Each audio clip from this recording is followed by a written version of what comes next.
उतारो उसको फटाफट से बात।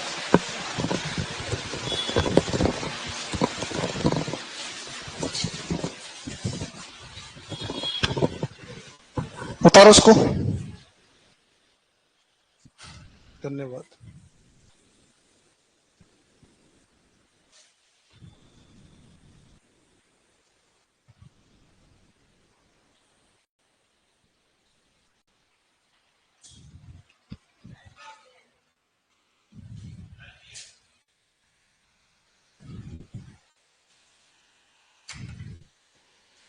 उतार रहे हो? लास्ट उतारोगे? उतार रहे हो? उतारो तो। हाँ उतारो उतारो, बढ़िया बात है।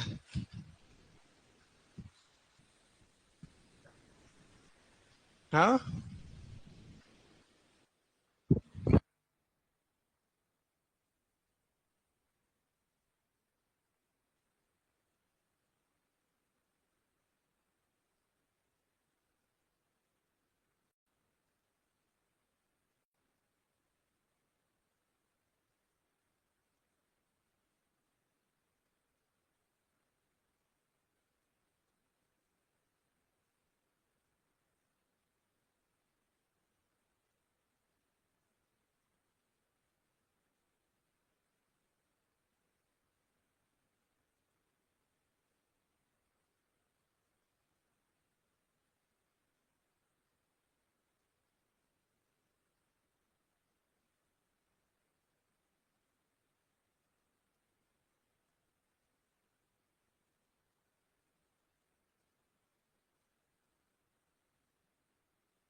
ये हो गया आप लोगों का?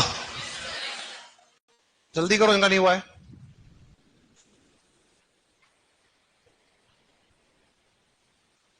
गर्म लग रही यार। रेडी है? ठीक है, इसको इस गेट में कर देना ना। चलें आगे, जल्दी करो इसको।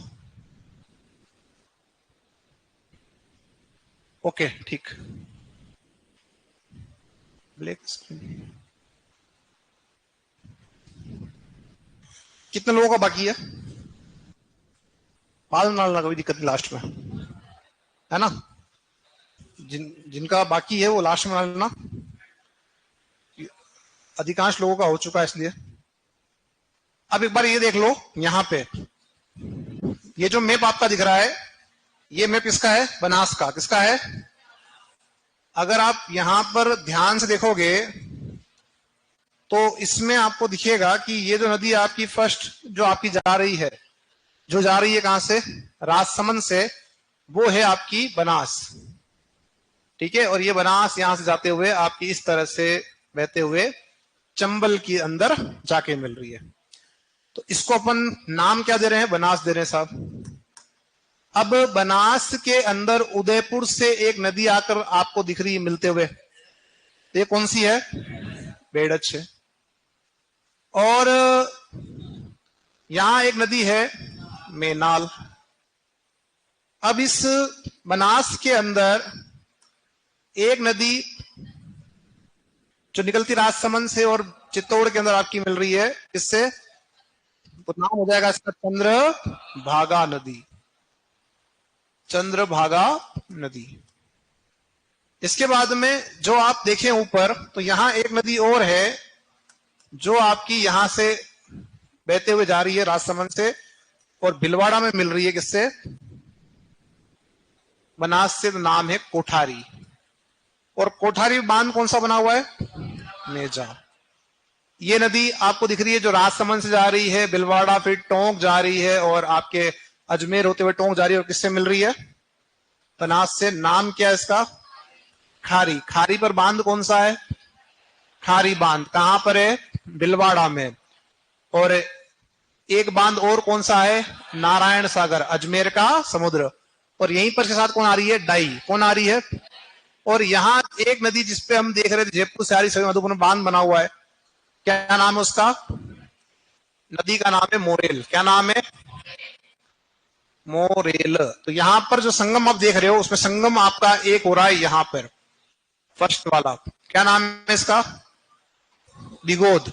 एक आपका हो रहा है यहां राजमहल, और एक आपका हो रहा है यहां, क्या नाम है इसका? रामेश्वर। और जो एमपी से नदी आ रही है इधर, वो कौन सी है? सीप। और ये कौन सी है? जिसको भी हम पढ़ने वाले हैं। चलो अब आप डालो हेडिंग में चंबल नदी। क्या डालोगे हेडिंग में? चंबल नदी तंत्र। चंबल नदी तंत्र। और चंबल नदी तंत्र लिखने के बाद में लिखना चंबल नदी। हेडिंग हो जाएगी आपकी चंबल नदी तंत्र, और फिर उसके बाद आप लिखोगे चंबल नदी हेडिंग। अब जो चंबल नदी है, इसमें एक तो इसके पूछता है उपनाम। क्या पूछता है? चंबल जो नदी है आपकी, उसके उपनाम क्या है? तो ध्यान रखना कि राजस्थान की एकमात्र नदी है जो सदा बहती रहती है, इसलिए इसको बोला सदा नीरा। सदा नीरा। नित्यवाही या नित्यवाहिनी, जो सदा बह रही है, इसे क्या बोलते हैं? इसको नित्य वाहिनी। और 12 मासी, 12 मासी नदी। और एक इसका नाम है चरमणवती। ये इसका ध्यान रखना, पौराणिक नाम क्या है? चरमणवती। पौराणिक नाम क्या है? और एक इसका नाम है राजस्थान की कामधेनु। राजस्थान की कामधेनु। ये सब क्या है? कामधेनु उपनाम है, सारे सारे। है कहां से आ रही है? एमपी से, मालवा क्षेत्र से आ रही है, इसलिए एक नाम दिया मालव गंगा। क्या बोल दिया? मालव गंगा के नाम से इसको हम जानते हैं। तो ये चंबल के सारे क्या हैं? उपनाम। इनको उतारें एक बार फटाफट से। देखिए चंबल के उपनाम। आवाज का इशू है, चेंज करते हैं माइक, रुको।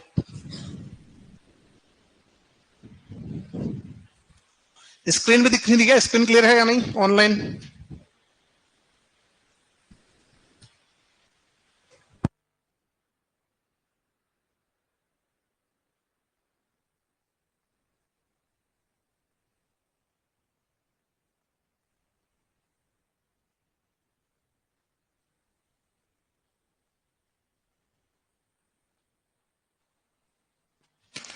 ऑनलाइन साथी बताएं, आवाज क्लियर है अभी?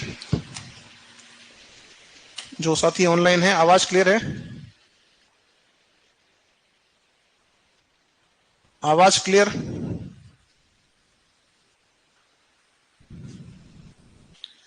सही आ रही है। कुछ साथी कह रहे हैं आवाज सही आ रही है, कुछ कह रहे थे आवाज सही आ रही है। बैटरी चेंज कर दी, अब तो सही आएगी वैसे भी। चलें आगे बढ़ते हैं। लिख दिया आपने इसके उपनाम? जल्दी लिखें इसको साथियों, फिर आगे बढ़ते हैं।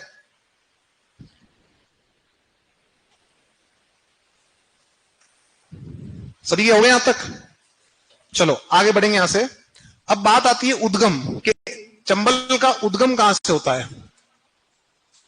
तो साथियों ध्यान रखना, चंबल जो है इसके उद्गम को आप ध्यान रखेंगे जाना पाओ पहाड़ियां। कौन सी पहाड़ियां? जाना पाओ पहाड़ियां, जो कहां आ रही है? महू। महू एमपी में। यहां से ये नदी आपकी निकलती है। कौन सी पहाड़ियां हैं? और जो आपकी थी माही, वो कहां से आ रही थी? अमरोरू पहाड़ियां महंद झील से। हाँ या ना? दोनों में आपका अंतर। लेकिन क्या होता है जब एग्जाम में आता है, प्रश्न आता है आपका, चलो, जब एग्जाम प्रश्न आपका आता है तो होते हैं कंफ्यूज कि यार जानापाव से आ रही है कि अमरूद से आ रही है। अभी तो मैंने पढ़ा जिसे याद ही है। बहुत सिंपल सी बात है, चंबल चप्पल, और कहां पहनते हो? पांव में। तो कहां से निकल रही है? तो इस तरह से मैंने याद रखना कि अपने को अपना आंसर राइट होना चाहिए कैसे भी करके, हाँ या ना।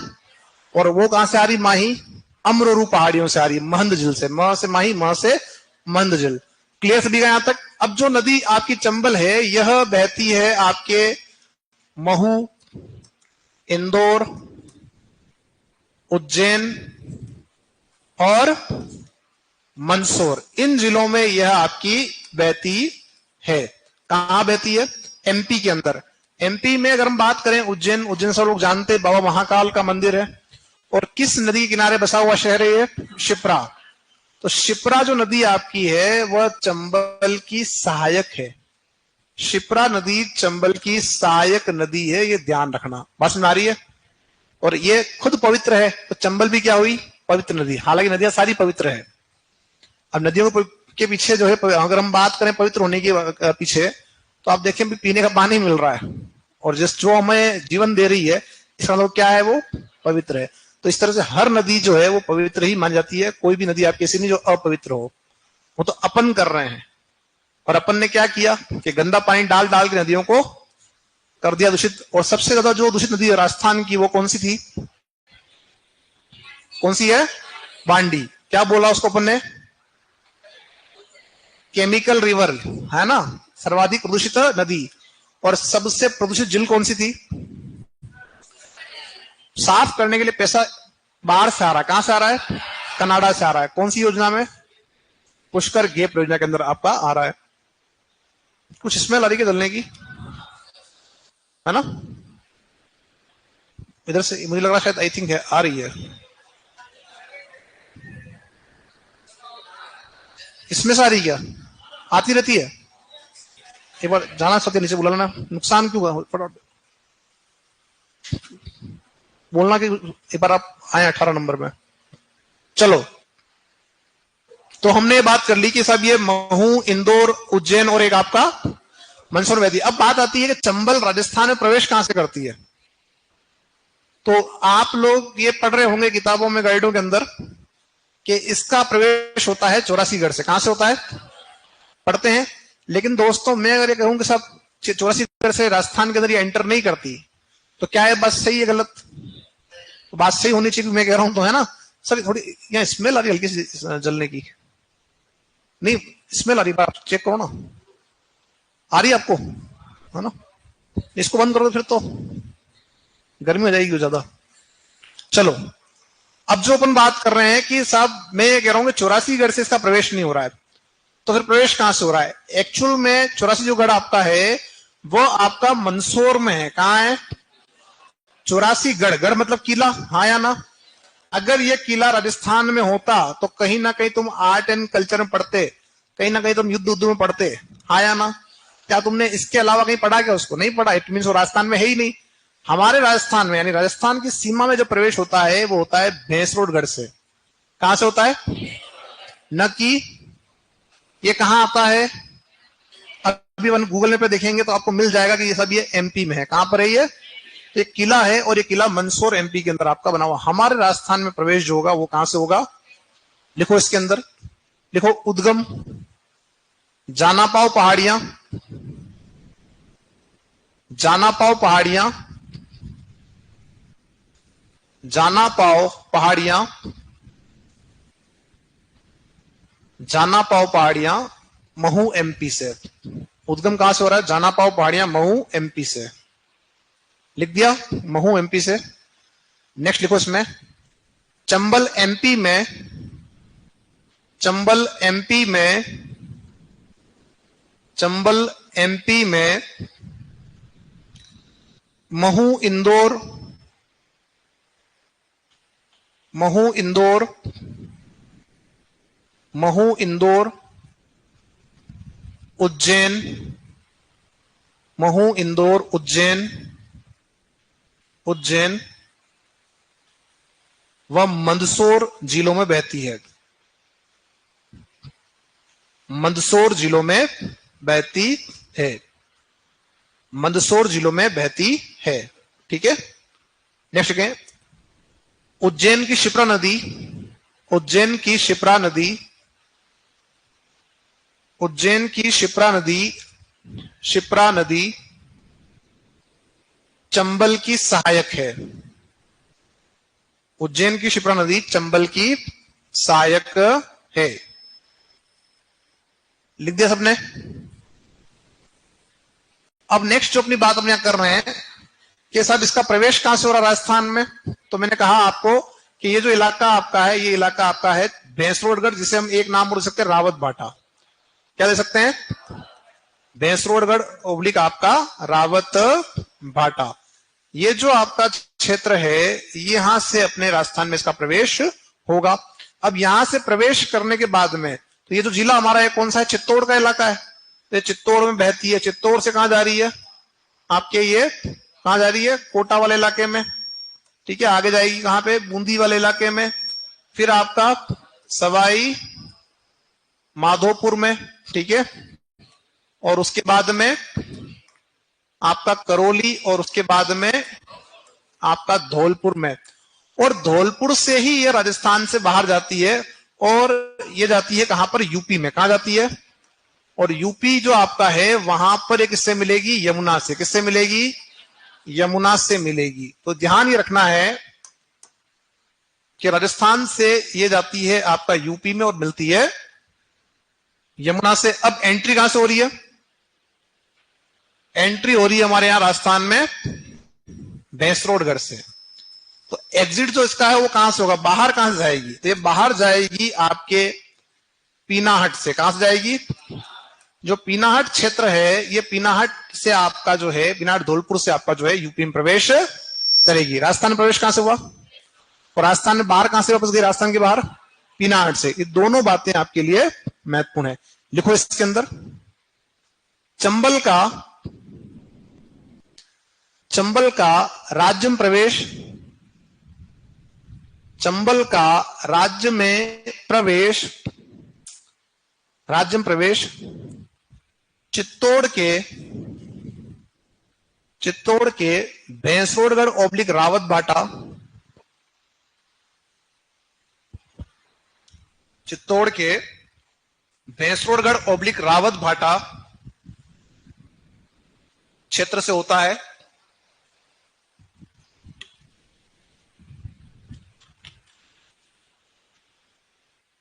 क्षेत्र से होता है। ठीक है, अब यहीं पर एक काम करो,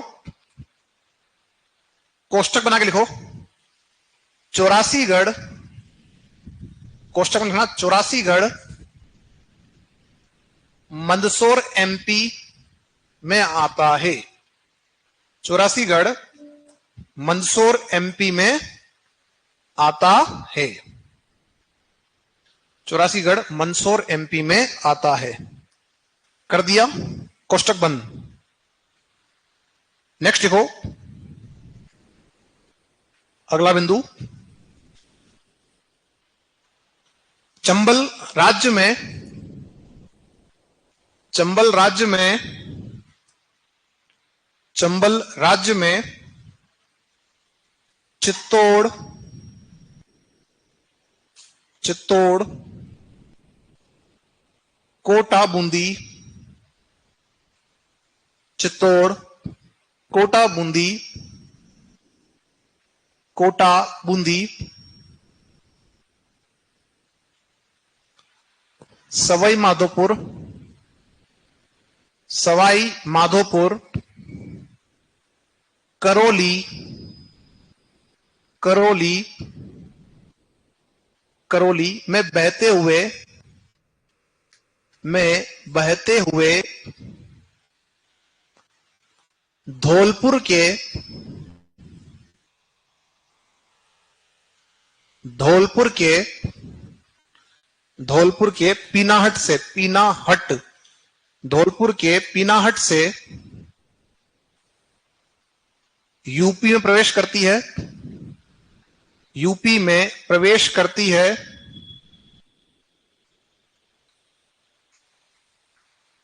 तथा इटावा के निकट, इटावा के निकट,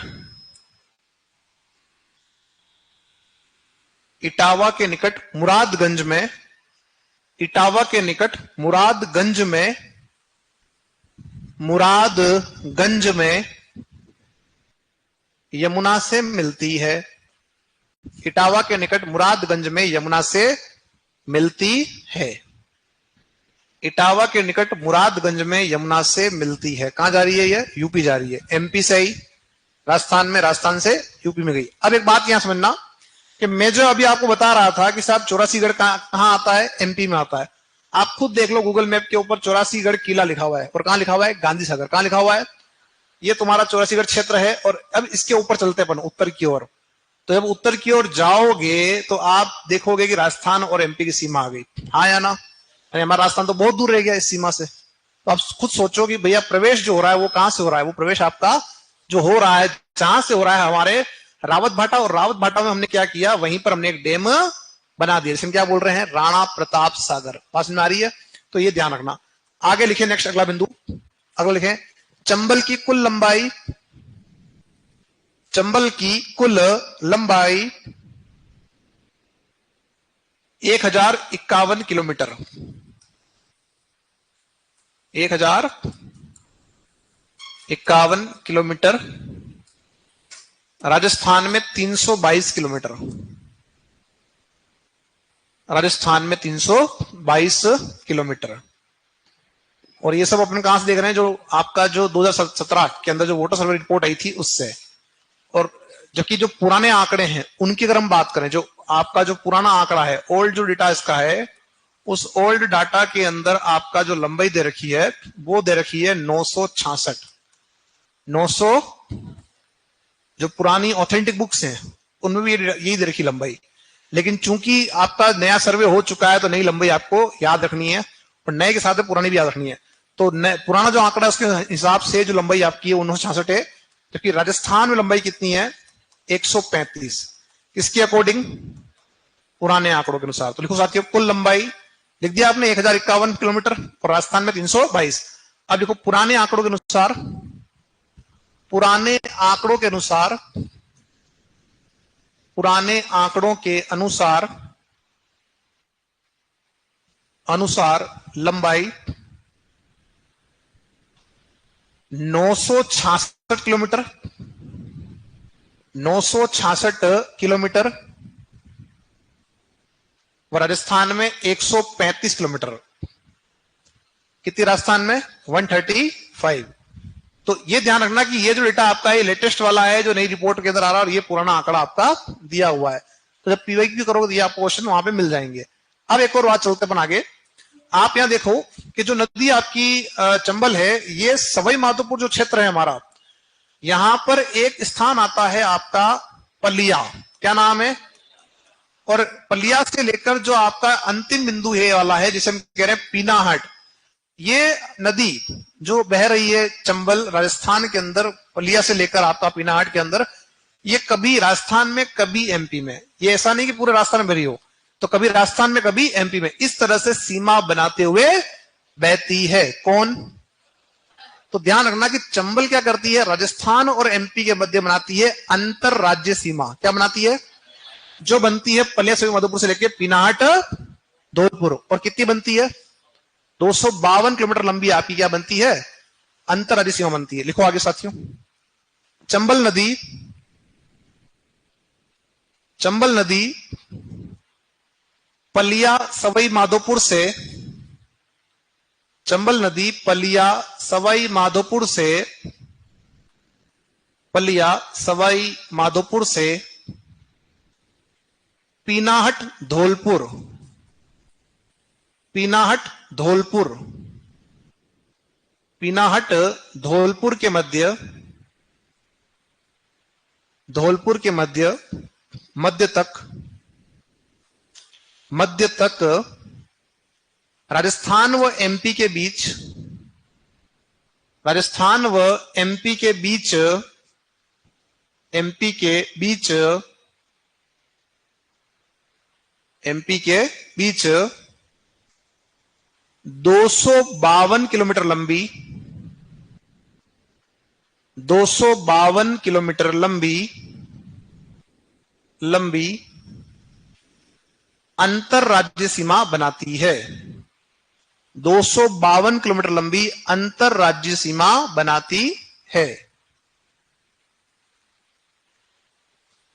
252 किलोमीटर लंबी जो है आपकी सीमा बनाती है। अब देखो साथियों यहां पर कि जो आपकी ये नदी है, ये देखो यहां पर आपको दिख रहा है बीच में बॉर्डर, ये जो बाउंड्री आपको दिख रही है बीच में एमपी और राजस्थान की बाउंड्री, और ये जो नदी बह रही है वो है आपकी चंबल। तो आप देखो कुछ भाग राजस्थान और कुछ भाग कहां है, एमपी के बीच में, ध्यान रखना। तो कितनी लंबी सीमा बन रही, 252 आपकी किलोमीटर लंबी सीमा यहां पर आपकी बनती है, इसका आपको ध्यान रखना है। आगे बढ़ते हैं यहां से, नेक्स्ट देखो। एक साथी पूछ रहे हैं कि कौन सी आकृति बनाती है, तो मुझे आइडिया नहीं, आप बताएं कौन सी आकृति बनाती है। जो साथी यहाँ पूछ रहे हैं ऑनलाइन, कौन सी आकृति बनाती है, तो आप बताएं कौन सी आकृति बनाती है। यहाँ पे आकृति जो नदी की होती है वो तो केवल एक हो सकती है, सर्पिलाकार। ठीक है, अब आप कहीं और कुछ पढ़ा हो तो बता दो क्या कौन सी आकृति है। आगे बढ़ते हैं यहां से, कितनी लंबी सीमा बना दी आपने, 252 किलोमीटर लंबी सीमा आपकी यहां पर बन रही है। अब इसी में आगे लिखेंगे चलते हुए, नेक्स्ट लिखो।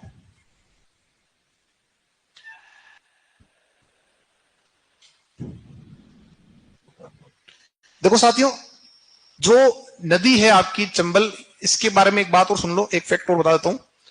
चंबल के ऊपर राजस्थान के अंदर, राजस्थान के साथ में अगर बात करें तो एमपी और यूपी यानी 3 राज्य, इन तीनों राज्यों में चंबल के ऊपर चंबल नदी अभ्यारण्य स्थित है, जो भारत का एकमात्र नदी अभ्यारण्य है। और एमपी गवर्नमेंट ने चंबल जो आपका अभ्यारण्य है, उस अभ्यारण्य को विश्व प्राकृतिक धरोहर की सूची में शामिल करवाने के लिए यूनेस्को को प्रस्ताव भेजा है। तो राजस्थान की वह नदी जिसे विश्व धरोहर की सूची में शामिल करने के लिए यूनेस्को को प्रस्ताव भेजा गया है, वो नदी कौन सी है, चंबल।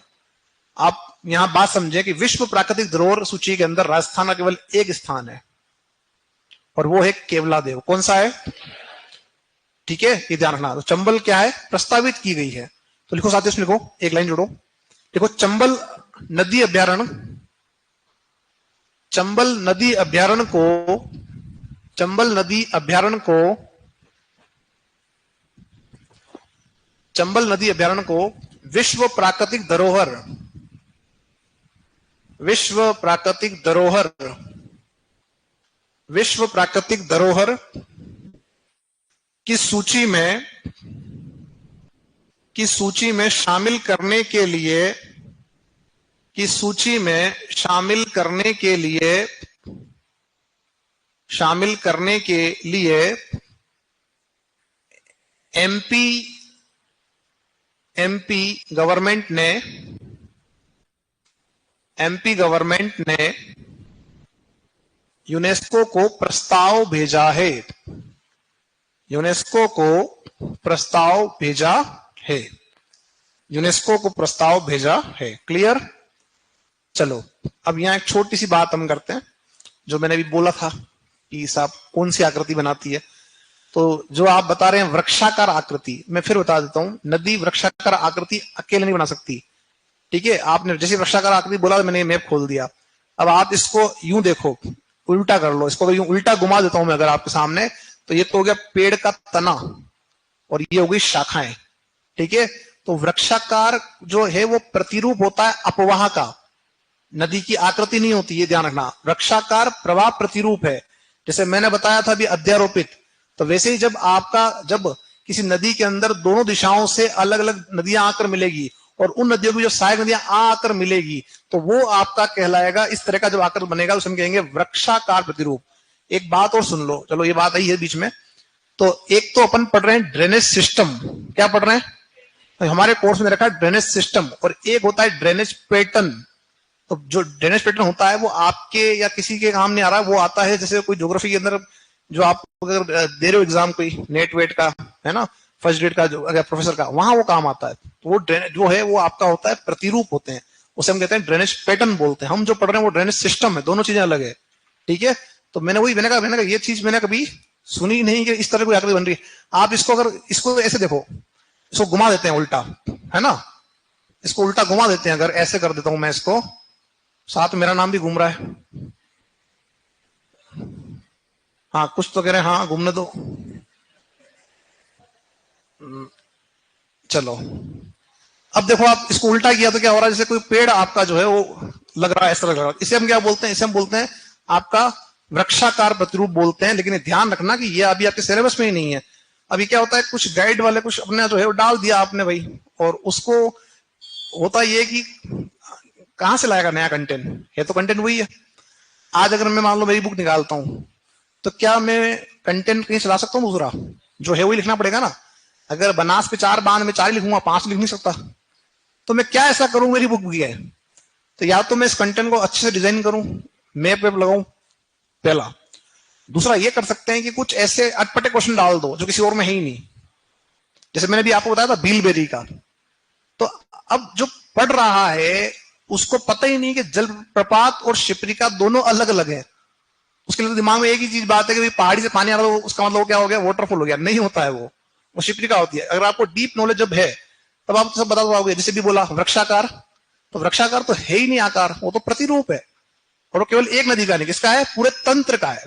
ठीक है, सेम टू सेम बनास का है, ऐसा हम देखें तो ये चीजें ध्यान रखो। इसलिए मैं फिर कहता हूं कि बार बार कि अपन जब गाइड को देख रहे हैं तो उस गाइड को, इसलिए मैं कह रहा हूं कि ऑथेंटिक मान ही नहीं सकते आप किसी तरह से। चलो आगे बढ़े।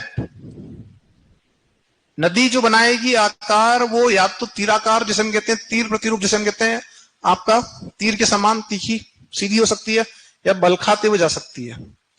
ठीक है, और बाकी जो ड्रेनेज पैटर्न होते हैं उसमें बहुत सारे पैटर्न होते हैं, आयताकार, वृत्ताकार, वृक्षाकार, है ना, अरीय प्रतिरूप, रेखीय प्रतिरूप, बहुत सारे होते हैं। अपने को इसमें भी पढ़ना नहीं, अपने है ही नहीं सिलेबस में। चले अपन आगे। क्या लिखा आपने, लास्ट लिख दिया, कहां भेजा, यूनेस्को को भेजा है प्रस्ताव। आगे बढ़ो, अब लिखो नेक्स्ट। लिखो, चंबल विश्व की एकमात्र नदी है जिस पर 100 किलोमीटर के दायरे में, जिस पर 100 किलोमीटर के दायरे में 3 बांध बने हैं। कितने, 3 संख्या में लिखो पहले। 3 बांध बने हैं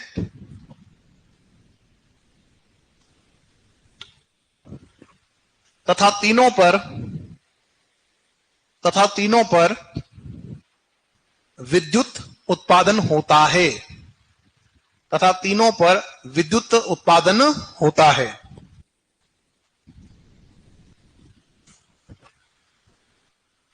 नेक्स्ट लिखो अगला, चंबल पर बने बांध। क्या लिखोगे, चंबल पर बने बांध। अब कौन कौन से बांध चंबल पर हैं, हम उनको देख लेते हैं। चंबल पर बने बांध, जो चंबल पर बांध बना है, नंबर 1 लिखो गांधी सागर। क्या लिखोगे, गांधी सागर बांध। कहां आता है गांधी सागर बांध, लिखो गांधी सागर बांध, मंदसौर एमपी। गांधी सागर बांध मंदसौर एमपी में, गांधी सागर बांध मंदसौर एमपी में। फिर लिखो नेक्स्ट, इसमें एक लाइन जोड़ना, गांधी सागर में लिखो एक लाइन, यह चंबल पर बना सबसे बड़ा बांध है। यह चंबल पर बना सबसे बड़ा बांध है। चंबल पर बना सबसे बड़ा बांध है, चंबल पर बना सबसे बड़ा बांध है, लिख दिया। नेक्स्ट लिखो नंबर 2 पर, राणा प्रताप सागर बांध। राणा प्रताप सागर बांध, राणा प्रताप सागर बांध चित्तौड़गढ़। कहां पे, चित्तौड़गढ़। राणा प्रताप सागर बांध चित्तौड़गढ़। और लिखे इसमें, यह राज्य का सबसे बड़ा बांध,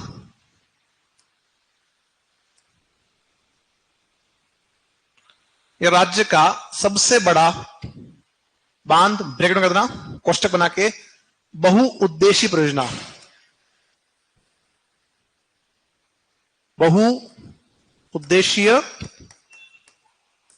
परियोजना,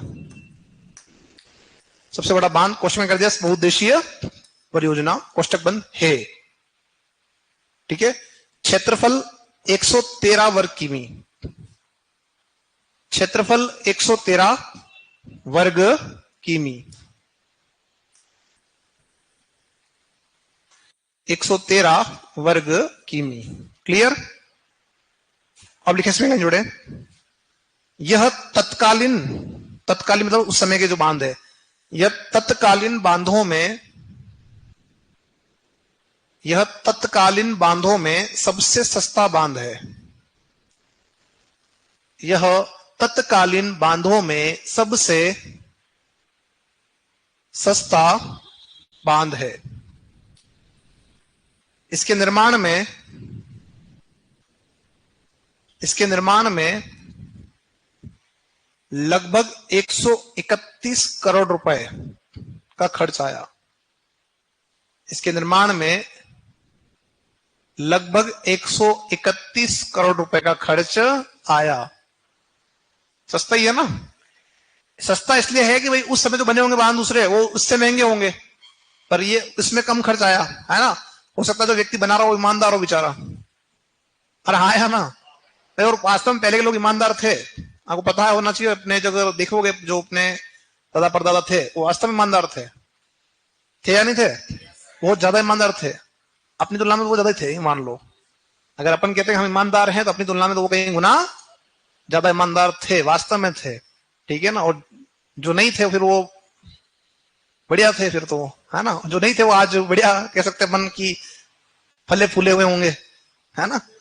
पर पहले वास्तव में लोग कैसे थे? ईमानदार। तो हो सकता है कि इसके निर्माण कार्य में जो बना रहा हो व्यक्ति उसने घपला न किया हो। तो ये ध्यान रखना कि उस समय जो बांध बन रहे थे भारत में, उनकी तुलना में सबसे सस्ता बांध था, जिसमें खर्च आया 131 करोड़ रुपए का। और हमने क्या लिखा? ये राज्य का सबसे बड़ा बांध प्लस क्या लिखा? तो वास्तविकता में क्या है? ये सबसे बड़ी क्या है? बहुउद्देशीय परियोजना है। जबकि बांध कौन सा बताया था मैंने? बड़ा बिसलपुर। एरिया वाइज वास्तव में बड़ा है वो, वास्तव में बड़ा आपका एरिया वाइज अगर कोई है तो वो कौन है? बिसलपुर है। आगे बढ़ते हैं यहां से। नेक्स्ट लिखो इसमें अगला बिंदु नंबर 3 लिखोगे, जवाहर सागर। जवाहर सागर बांध कहां आता है? कोटा। जवाहर सागर बांध कोटा।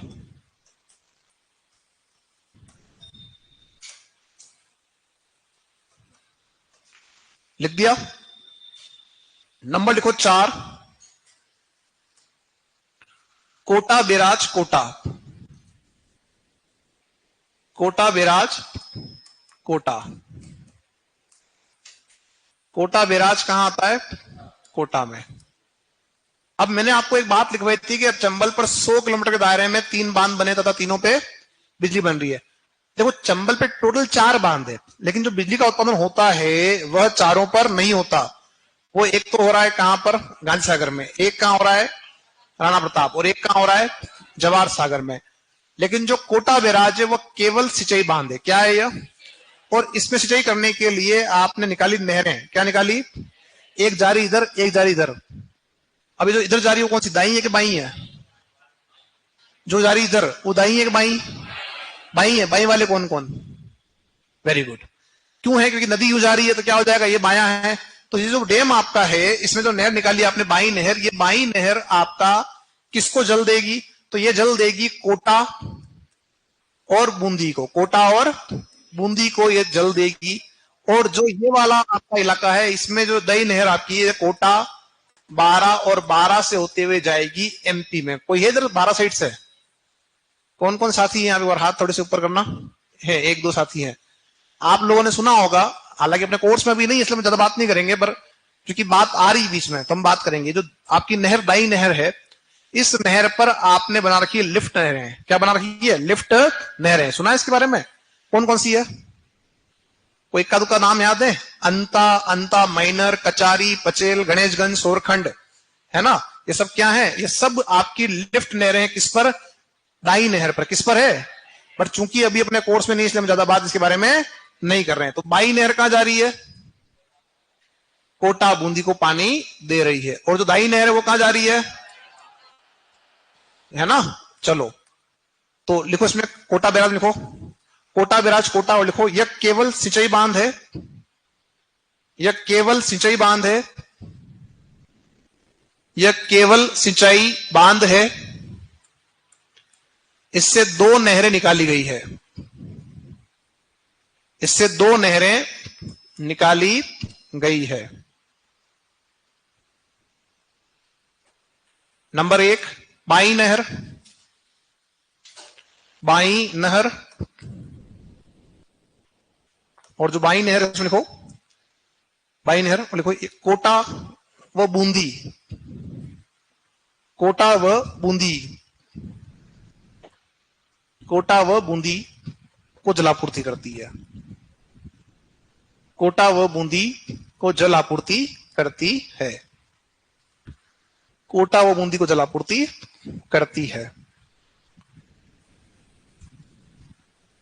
कोटा व बूंदी को जलापूर्ति करती है। लिख दिया आपने। नेक्स्ट लिखो दाई नहर, नंबर 2 पे दाई नहर, और लिखो दाई नहर में कोटा 12 व एमपी, कोटा 12 व एमपी को जलापूर्ति करती है, कोटा 12 व एमपी को जलापूर्ति करती है। इस नहर पर लिफ्ट नहरों का निर्माण किया गया है, इस नहर पर लिफ्ट नहरों का निर्माण किया गया है, इस नहर पर लिफ्ट नहरों का निर्माण किया गया है, इस नहर पर लिफ्ट नहरों का निर्माण किया गया है, किया गया है। कर दिया। थोड़ा तेज बोलना साथी। लिफ्ट नहर क्या होती है? Very good. लिफ्ट तो जानते हो, लिफ्ट में क्या करते हैं भाई, जैसे लिफ्ट बिल्डिंग में लगी हुई होती है तो अपन उसमें एंटर हुए, बटन दबाया, वो ऊपर अपने को नीचे से ऊपर लेके जाती है, हाँ या ना? तो लिफ्ट यानी उठाना। अब क्या होता है, इस बात को समझो कि कोई क्षेत्र ऐसा है, जैसे मान लो यहां पर नदी बह रही है, किसी क्षेत्र में नदी या कोई नहर आपकी बनी हुई है और ये पानी आपका बह रहा है, और एक तरफ तो क्या इसके ढाल है, तो ढाल है तो अपने को कोई दिक्कत है नहीं, नाली बना दो, कच्ची से अपन बनाते खेतों में और वो पानी उसमें चला जाएगा, राइट। लेकिन कुछ भाग जो आपका नदी यहां बह रही है, ये भाग उतना ऊपर है, तो अब इस भाग तक हमको पानी लेके जाना है, तो इस पानी को यहां क्या करना पड़ेगा, उठाना पड़ेगा। तो जितना ऊंचाई है उतना उस पानी को ऊपर उठाना पड़ेगा। जब ऊपर उठ जाएगा उसके बाद क्या करेंगे, यहाँ जो नहरें हैं उनमें अपन क्या करेंगे, उस पानी को छोड़ देंगे। तो यहां से इस पानी को उठाना है तो ऐसे उठ नहीं जाएगा, क्या करना पड़ेगा, लगानी पड़ेगी मशीन है, क्या करनी पड़ेगी, और जो नहर बना रखी है इस वाले भाग पर, उस वाले भाग तक उस पानी को पहुंचाने के लिए मशीनों के माध्यम से पानी को ऊपर उठाया जाएगा और वो पानी आपका जो है आगे बढ़ेगा। तो ये जो आपने क्या किया, पानी को उठाया है, इसके लिए उठाया, इन नहरों के लिए उठाया, तो क्या कहलाई, लिफ्ट नहरें। ये खुद अपना पानी ले नहीं सकती है, इनको पानी लेने के लिए क्या करना पड़ेगा, मशीनों की सहायता लगेगी। बात समझ आ रही है? इसमें क्या कहेंगे, लिफ्ट नहर। ऐसी नहरें आपकी कहां है, इंदिरा गांधी पर भी है। क्लियर? चलो आगे चलो, अब लिखो नेक्स्ट। अच्छा मुझे बताओ, चंबल नदी त्रिवेणी संगम बनाती है कि नहीं बनाती है? चंबल नदी त्रिवेणी संगम बनाती है कि नहीं बनाती? बनाती है या नहीं बनाती? जो कहते हैं हाँ बनाती, वे कौन कौन है? बरवाओं सामने पर कितने हैं, ये 4 5 7 हैं। जो कहते नहीं बनाती, वे कौन कौन? वे तो और 3 4 ही आए बस, बाकी निर्दलीय। बनाया तो ठीक, नहीं बनाया तो ठीक। त्रिवेणी संगम क्या होता है? 3 नदियों का संगम जहां होगा हम उसे क्या कहेंगे, त्रिवेणी संगम कहेंगे। यहां क्या करके आए थे अभी थोड़ी देर पहले, क्या करके आए थे? रामेश्वर घाट में बनास त्रिवेणी संगम बनाती है, बनाया था। क्या बोल रहे हो, त्रिवेणी यानी 3 नदियां। मैंने कल भी समझाया था, अगर एक नदी को हटा दोगे तो त्रिवेणी संगम नहीं बनेगा, हाँ या ना? अब इसमें हटा दो चंबल को, बन रहा त्रिवेणी संगम? नहीं बन रहा ना। तो अब मुझे बताओ, चंबल नदी त्रिवेणी संगम बनाती कि नहीं बनाती है? बनाती है, पर हमने कहीं पढ़ा ही नहीं, सब कैडो में लिखा ही नहीं था, है ना। तो ध्यान रखना कि जहां भी 3 नदियां मिलेगी वो तीनों नदियां क्या करेगी, त्रिवेणी संगम बनाएगी। तो यहां जानना, चंबल भी त्रिवेणी संगम बनाती है, और कहां बनाती है? रामेश्वर सवाई माधोपुर में। समझ में आ रही बात? एक लाइन जोड़ो, इसके अंदर लिखो चंबल, चंबल रामेश्वर घाट सवाई माधोपुर में, चंबल रामेश्वर घाट सवाई माधोपुर में, सवाई माधोपुर में त्रिवेणी संगम बनाती है। त्रिवेणी संगम बनाती है, त्रिवेणी संगम बनाती है, त्रिवेणी संगम बनाती है, लिख दिया, त्रिवेणी संगम बनाती है। अब लिखो नेक्स्ट, चंबल पर चित्तौड़ में, चंबल पर चित्तौड़ में, चित्तौड़ में चूलिया जलप्रपात स्थित है। चंबल पर चित्तौड़ में चूलिया जल प्रपात स्थित है। ऊंचाई 18 मीटर, ऊंचाई कितनी है साथियों? ऊंचाई 18 मीटर, ऊंचाई 18 मीटर। और लिखें यह राज्य का सबसे ऊंचा, यह राज्य का सबसे ऊंचा जल प्रपात है, यह राज्य का सबसे ऊंचा जल प्रपात है, वाटरफॉल है ना सबसे ऊंचा। किसको माना जा रहा है? चूलिया को। चलें इससे आगे। अब एक बात यहां एक आ रहा है, एक कमेंट आ रहा है, सर डांटना मत, पर मुझे ये बता दो कि उष्ण जलवायु किसे कहते हैं। तो मैं कहां डांट रहा हूं किसी को यार, हैं? मैं डांट तो तब हूं या मैं तब कुछ बात करता हूं जब कोई बात आपके इस कोर्स से संबंधित न हो, तब वो बात की जाती है। जब कोर्स संबंधित बात है तो उसमें कोई बात करने की आवश्यकता नहीं है। आपका कोई जैसे डाउट आता तो रक्षा अगर प्रतिरूप आया तो मैंने और ज्यादा समझाया कि किस तरह से क्या इसका होगा। उष्ण जलवायु मतलब क्या हुआ? गर्म, यानी जहां तापमान वर्ष भर ज्यादा रहता है वो इलाका कहलाएगा उष्ण क्लाइमेट, यानी उष्ण जलवायु का क्षेत्र। और राजस्थान का जो पश्चिमी इलाका है मरुस्थल वाला, वहां क्या होता है? वर्ष भर तापमान रहता है ज्यादा, इसलिए क्या कहते हैं उसको अपन कि वो जलवायु कैसी है? उष्ण है। अब उष्ण के साथ में वर्षा को जब इंक्लूड करते हो तो अगर वर्षा ज्यादा हो रही तो उष्ण आर्द्र होगा, और अगर वर्षा कम है तो उसे हम कहेंगे उष्ण शुष्क। दक्षिण पूर्वी राजस्थान जो है वहां पर वर्षा ज्यादा है और तापमान ज्यादा, इसलिए हम क्या बोलते हैं उसको उष्ण आर्द्र क्लाइमेट। लेकिन जो उत्तर पश्चिमी और पश्चिमी राजस्थान है वहां तापमान के साथ में वर्षा कम है, तो क्या हो रहा है? वहां पे उष्ण शुष्क जलवायु आपकी हो रही है। आगे बढ़ो, अब लिखो नेक्स्ट, यहां से बढ़ो आगे, लिखो चंबल की सहायक नदियां, चंबल की सहायक नदियां। हाँ, एक रिवर फ्रंट भी दिखा देते हैं, रुको चंबल पे दिखा देते हैं, लिखा के देते हैं, दिखा देते हैं। लिखो इसमें एक लाइन, एक काम करना साथियों, आप डाल देना। मैंने कल बताया था इसके बारे में, नहीं बताया था क्या? कोई बात नहीं, लिख दो, लिख दो। कोटा में चंबल पर, कोटा में चंबल पर रिवर फ्रंट बनाया गया है, रिवर फ्रंट बनाया गया है। कहां बनाया भैया? कोटा में। सबको क्लियर यहां तक? ये रहा तुम्हारा कोटा और ये रहा तुम्हारा रिवर फ्रंट। पहले इसको देख लो, यहां पे छोटा फुट दिख रहा है तो इसमें अरे भैया, एक तो क्या है कि ये एड थोड़े से ज्यादा डिस्टरबेंस करते हैं अपने। हाँ हाँ हुक्म, अभी दिखा, दिख रहा है सबको? घूम लो यहाँ पे। कितने लोग कोटा से हैं? कोई नहीं है? ये हाथ खड़े करते नीचे क्यों कर दिया उन्हें? आपस तो नहीं कोटा से है? सीमा पे हो, बाउंड्री पे हो। कितना शानदार बनाया, अच्छा बनाया ना। और अपना एक कहां बनेगा? पेरिसी तर्ज पे। कहां बना रहे थे? सालावाद से बोनाडा में, है ना?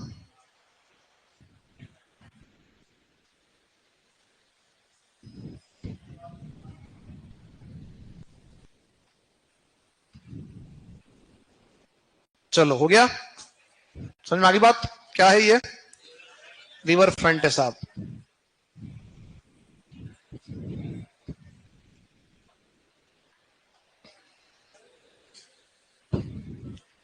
चलो यहां से चलते हैं वापस अपने सहायक नदियों पे। डालो आप हेडिंग में चंबल की सहायक नदियां, चंबल की सहायक नदियां, चंबल की सहायक नदियां, सहायक नदियां, चंबल की सहायक नदियां। अब सहायक नदियों में नंबर 1 लिखो बनास। इसके बारे में सारी बात करके आगे कुछ लिखने की आवश्यकता नहीं है। बनास, सहायक नदी कौन है चंबल की? बनास। ये अपन पूरी पढ़ चुके हैं। नंबर लिखो 2 पे। तो आपने पढ़ा था कि सीप नदी आ रही थी रामेश्वर में ना, लिखो सीप। नंबर 2 लिखो सीप, सीप नदी। और लिखो सीप नदी में यह एमपी से आती है, यह एमपी से आती है, एमपी से आती है तथा रामेश्वर घाट सवाई माधोपुर में, तथा रामेश्वर घाट सवाई माधोपुर में, रामेश्वर घाट सवाई माधोपुर में चंबल से मिलती है। रामेश्वर घाट सवाई माधोपुर में चंबल से मिलती है। कौन? सीप। अब एक कमेंट बार बार आ रहा है, नेक्स्ट जो संडे है उसमें टेस्ट में क्या आएगा, तो मुझे पता नहीं टेस्ट में क्या आएगा। मैंने क्या कहा, जितना पढ़ा दिया वो सब आएगा, ये ध्यान रखे पढ़ो। जब टेस्ट का सिलेबस आएगा तो आपके पास जब आएगा तो हमारे पास भी आएगा, इस टॉपिक के क्वेश्चन देने हैं। तो इस बार जो टॉपिक था उसके अगले जो भी टॉपिक आपका आ रहा हुआ उसका क्वेश्चन आपका आएगा। और इस बार मैं कह रहा हूं कि जितने क्वेश्चन दे रहा हूं उसमें से पीछे जो पढ़ा है वो भी दूंगा, ताकि ये हमेशा का हो जाएगा भी कि कुछ भी आ सकता है। ठीक है ना। आगे लिखो नेक्स्ट नंबर 3 पर, ब्राह्मणी ऑब्लिक,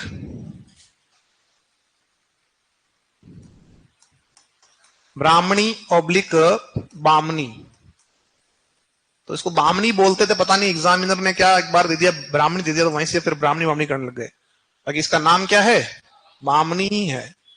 तो लिखो ब्राह्मणी ऑब्लिक बामनी नदी। अब जो ब्राह्मणी ऑब्लिक बामनी नदी है इसमें लिखो उद्गम हरिपुरा गांव चित्तौड़, हरिपुरा गांव चित्तौड़, हरिपुरा गांव चित्तौड़। यह भैंसरोडगढ़ क्षेत्र में, यह भैंसरोडगढ़ क्षेत्र में चंबल से मिलती है। यह भैंसरोडगढ़ क्षेत्र में चंबल से मिलती है। यह भैंसरोडगढ़ क्षेत्र में चंबल से मिलती है। कौन भैया? ब्राह्मणी या बामनी। ठीक है, लिख दिया। अब यहीं पर लिखो, एक लाइन जोड़ो, भैंसरोडगढ़ दुर्ग, भैंसरोडगढ़ दुर्ग, भैंसरोडगढ़ दुर्ग चंबल व बामनी के संगम पर बना है। भैंसरोडगढ़ दुर्ग चंबल व बामनी के संगम पर बना है। चंबल व बामनी के संगम पर बना है। अब मुझे बताओ कि ये जो किला है भैंसरोडगढ़ का, एक किस पठार पर है? मानदेसरा। किस पर है? चलो अगला लिखो नेक्स्ट, मेज नदी। नदी का नाम क्या आ रहा है? मेज नदी। अभी थोड़ी देर पहले पढ़ के आए थे मेजा बांध, किस नदी पे था? कोठारी पे था, भिलवाड़ा के अंदर। ये नदी कौन सी है? जो मेज नदी है यह भी आ रही है भिलवाड़ा से ही। तो लिखो उद्गम बिजोलिया भिलवाड़ा, उद्गम बिजोलिया भिलवाड़ा। बढ़िया बात है। हाँ, ये बोलो कि तुमने नदी नहीं देखी इसलिए तुम कह रहे हो कि नदी बिजोलिया में नहीं है। बिजोलिया में झील भी है, इसे कहते हैं बिजोलिया झील। ठीक है, अब तुमने नहीं देखी, तुमने नहीं देखी तो भगवान ने को तुमने नहीं देखा, इसका मतलब भगवान भी नहीं है। हवा को अपन ने नहीं देखा तो इसलिए हवा नहीं है। अरे हाँ या ना। तो जैसे मैं राजस्थान का निवासी हूं, ठीक है, मैंने चंबल रिवर फ्रंट नहीं देखा, मैं नहीं गया बनने के बाद में, तो नहीं गया तो क्या वो नहीं है? है। तो जरूरी नहीं कि जो हमने नहीं देखा वो अपन ने इंग्लैंड नहीं देखा। इंग्लैंड है क्या? नहीं। तो ये इसको अदरवाइज मतलब ना मजाक की बात है, पर ऐसा हाँ हाँ बस बस ठीक ठीक, वो भावुक हो गया थोड़ा ज्यादा। तो कहने का मतलब ये हो रहा है कि आप भले उस स्थान विशेष के निवासी हो। अभी मैं आपको रिसेंट बताता हूँ, मैं उदयपुर से हूँ, और अभी कोई एक रील्स के अंदर ही कोई उदयपुर का आ रहा था, उदयपुर का जो कुछ आ रहा था। तो किसी ने क्या है कि कहीं ऐसा कहीं कोई आसपास कोई गांव है, उस गांव में कोई माइनिंग की होगी, खनन कार्य किया होगा। तो खनन कार्य किया तो क्या वो गड्ढा बन गया और उस गड्ढे में पानी भर गया। अब पानी भर गया तो वहां एक वो पानी जो भर गया तो तालाब बन गया, और वो क्या थोड़ा सा क्यों एकदम पानी बिल्कुल साफ था, तो लोगों ने एक झील का नाम दे दिया। सर ये तो फला नाम की एक झील दे दी, और नाम भी कुछ ऐसा दिया अजीब सा, मुझे याद नहीं आ रहा अभी उसका। नाम तो दिया, इंग्लिश में दिया है, उसका हिंदी अनुवाद शायद स्वर्ग होता है। तो अब आप सोचो वो, अब मैं उदयपुर का हूं, मैं कहता नहीं साहब ऐसे कोई झील, तो हालांकि वो झील नहीं है, वो तो एक गड्ढा है, पर उन्होंने नाम दे दिया। तो हो सकता है कि हमने उस चीज को ना देखा हो, लेकिन वो चीज वहां पर सर्वाइव करती है। आपको पता है उदयपुर के अंदर एक डैम भी है छोटा सा, नाम मिस हो रहा है, अच्छा सा छोटा छोटा डैम बहुत सारे हैं यहाँ पे। तो लोगों ने अलग अलग नाम दे दिए खुद ने अपने हिसाब से कि साहब ये फला है। अब बाहुबली हिल, तो उसने बोला कि मेरा नाम बाहुबली है, नाम दे दिया बाहुबली। तो ऐसा है। और बिजुला नाम से जो बिजुला क्षेत्र है उसके आसपास कोई पहाड़ी होगी, छोटी मोटी धारा निकलती होगी। एक और बात, नदी जब निकलती है तो एकदम नहीं कि जैसे ये भाई ये सोर्स से तो यहीं से निकल गई, तेज निकल गई, नदी यहां से निकली एक धारा के रूप में, पतली धारा, उसमें क्या हुआ, धाराएं मिलती गई और नदी फिर बनी। तो ये भी हो सकता है कि एक ओपनिंग जो जहां से हो रही है, स्टार्टिंग जहां से हो रही है, वो एक पतली धारा के रूप में हो रही है, बाद में उसमें पानी आता मिलता हुआ जा रहा है। तो क्षेत्र कौन सा लग रहा है, बिजुलिया। ठीक है, क्या लिखा आपने, उद्गम बिजुलिया भीलवाड़ा से। और लिखो ये बूंदी में चंबल से मिलती है, बूंदी में चंबल से मिलती है, बूंदी में चंबल से मिलती है, बूंदी में चंबल से मिलती है। और इसी में एक लाइन जोड़ो, बूंदी में इस पर गुडा परियोजना स्थित है, बूंदी में इस पर गुडा परियोजना स्थित है, बूंदी में इस पर गुडा परियोजना स्थित है। बूंदी में इस पर क्या है, गुडा परियोजना स्थित है, गुडा परियोजना स्थित है। चलो कंप्लीट है। तो बूंदी के अंदर डैम बना हुआ है, गुडा परियोजना, ये ध्यान रखना। आगे बढ़ते हैं, नेक्स्ट नंबर आप लिखोगे 5। नदी का नाम है चाकण। क्या नाम है, चाकण नदी। इसमें केवल 2 लाइन जोड़नी है आपको, लिखो चाकण नदी। और लिखो ये बूंदी में वर्षा की धाराओं के मिलने से बनती है, वर्षा की धाराओं के मिलने से बनती है,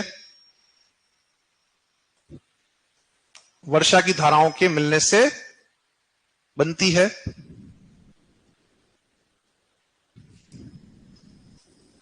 बूंदी में इस पर चाकण परियोजना स्थित है, बूंदी में इस पर चाकण परियोजना स्थित है। क्या स्थित है, बूंदी में चाकण परियोजना स्थित है। कहां पर, बूंदी में, बूंदी में इस पर चाकण परियोजना स्थित है। कंप्लीट यहां तक। जो नेक्स्ट हमारी क्लास होगी उसके अंदर हम जो है, जो एमपी से आने नदियां हैं इसके अंदर, वो सारी पढ़ेंगे। और तंत्र पूरा करने के बाद अपन एक जो बिंदु और है हमारा, उस पे जाएंगे। ठीक है ना। तो आई थिंक मानता हूं 2-2.5 घंटे की क्लास आपकी और है, फिर आपका ये टॉपिक जो है वो पूरा, मतलब टॉपिक क्या सिलेबस जो आपका दे रखा है पार्ट, हो जाएगा पूरा। तो अभी आपको जाना नहीं है, एक डायग्राम बनाना है जो मैंने अभी बनाया था, है ना। फिर अपन जो बाकी डायग्राम है अपन कल की जो क्लास होगी नेक्स्ट जो भी हमारी, उसमें बनाएंगे। आज कौन सा दिवस है, योग दिवस। योग किया आपने, कहाँ किया था आज। अच्छा, कल एक क्वेश्चन दिया था मैंने, क्या दिया था, ईआरसीपी का नया नाम क्या है, राम सेतु लिंक परियोजना। और एक मैंने, कितने जिले लाभान्वित हो रहे हैं उससे, इसको बनाओ। उसको बनाने के बाद जो जाओ तो उसको बंद करना, ठीक है ना। अभी क्लास होगी ना, आई थिंक नहीं है क्लास, है ना।